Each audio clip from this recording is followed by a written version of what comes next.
Bismillahirrahmanirrahim. Assalamualaikum warahmatullahi wabarakatuh. Raditu billahi robba wa bil islami dina Nabi Muhammadin nabiyya wa rasulah.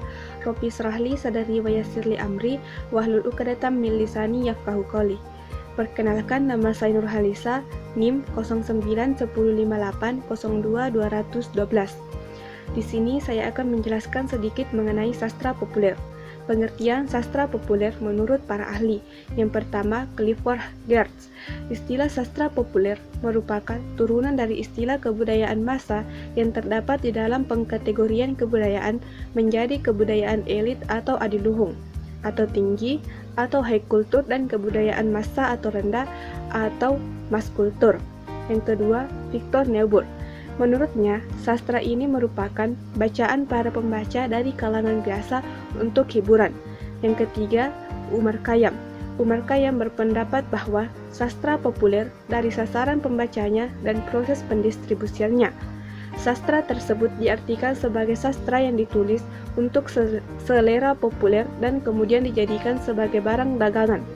Menurut Khayyam, sastra populer ini bersifat artifisial atau sementara. Keempat, Faruk dan Suminta Asyayuti. Menurut mereka, sastra tersebut adalah sastra yang berkaitan dengan orang banyak, dengan sebagian besar warga masyarakat dan bahkan seluruhnya. 5. Menurut Nurgiantoro, sastra populer adalah sastra yang populer pada masanya dan banyak pembacanya, khususnya pembaca di kalangan remaja. Sastra tersebut tidak menampilkan permasalahan kehidupan secara intens, sebab jika demikian, sastra populer akan menjadi berat dan berubah menjadi sastra serius. 6.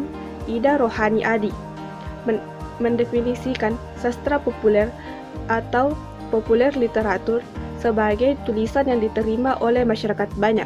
Arti dari diterima di sini adalah dikonsumsi banyak masyarakat dan dilihat dari jumlah penjualannya. Dalam kaitan ini, populer berarti suatu hal yang berhasil. 7. Kamus Besar Bahasa Indonesia atau KBBI adalah karya sastra yang cenderung menggunakan bahasa sehari-hari di kalangan remaja. Karya sastra ini sering disebut karya pop. 8. Budi Dhamma secara tegas membedakan dua genre karya sastra, yaitu karya sastra serius dan karya sastra hiburan atau populer. Sastra hiburan atau populer adalah karya sastra untuk pelarian atau eskape dari kebosanan, dari rutinitas sehari-hari, atau dari masalah yang sukar diselesaikan.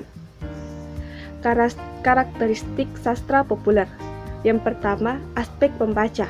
Sastra populer terjadi pada masanya dan penggemarnya saat itu. 2. Intensitas penyajian dan pemilihan persoalan atau tema.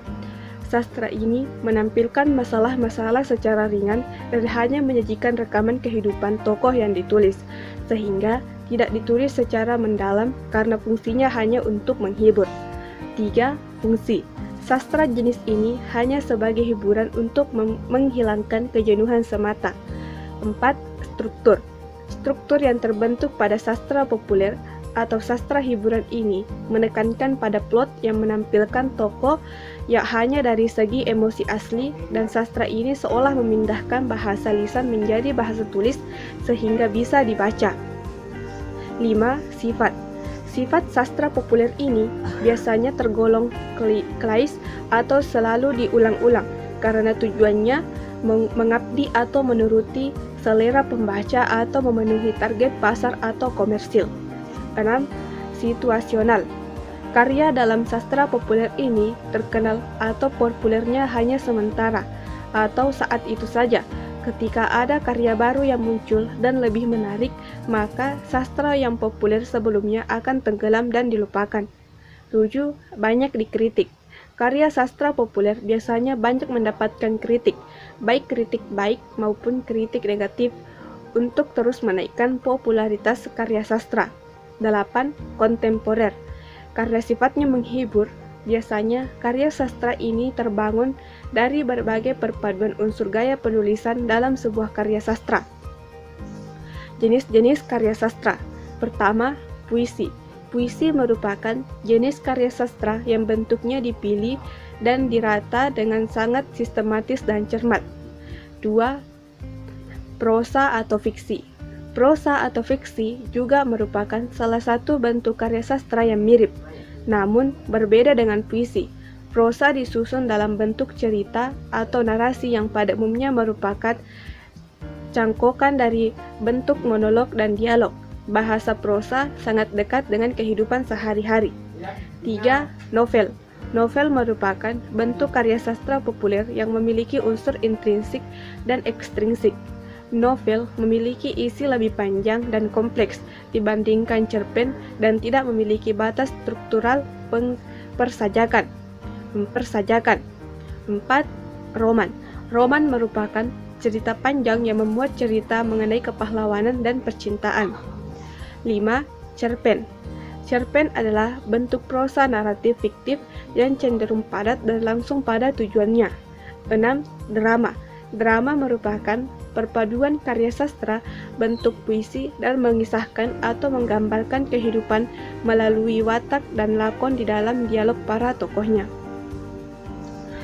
Perbedaan sastra populer dan sastra serius. Sastra populer atau sastra hiburan merupakan bacaan yang bersifat menghibur dan populer pada masanya karena disusun dengan mempertimbangkan selera pasar. Ukuran kuantitas menjadi tolak ukur keberhasilan pemasaran buku dari sastra populer karena sastra populer memang sifatnya komersil atau dijadikan bahan dagangan. Sementara itu, sastra serius bersifat tetap dan tidak mudah dilupakan. Artinya, sastra serius ini memang selalu diingat sepanjang masa. Sastra serius juga tidak bersifat stereotip sehingga memiliki berbagai unsur pembaharuan. Contoh sastra populer berdasarkan jenisnya. Yang pertama, puisi. Hujan Bulan Juni, karya Sapardi Djoko Damono. Malam Kebumen, karya Sitor Sitomorang. Sajak Matahari, karya W.S. Rendra. Yang kedua, prosa. Hikayat Hang Tua, Kancil Mencuri Timun. 3. Novel. Bumi Manusia, karya Pramoedya Ananta Toer. Laskar Pelangi, karya Andres Hirata. 5 cm, karya Doni Dirgantoro. 4. Roman. Tenggelamnya Kapal Van der Wijk, karya Haji Abdul Malik Karim Marula atau Hamka. Salah Pilih, karya Nur Sultan Iskandar. Kelima, cerpen. Robohnya Surau Kami, karya A. Nafis. Filosofi Kopi, karya De Lestari. 6. Drama. Bila Malam Bertambah Malam, karya Putu Wijaya. Mungkin ini yang sempat saya sampaikan, kurang dan lebihnya mohon dimaafkan. Akhirul kalam, assalamualaikum warahmatullahi wabarakatuh.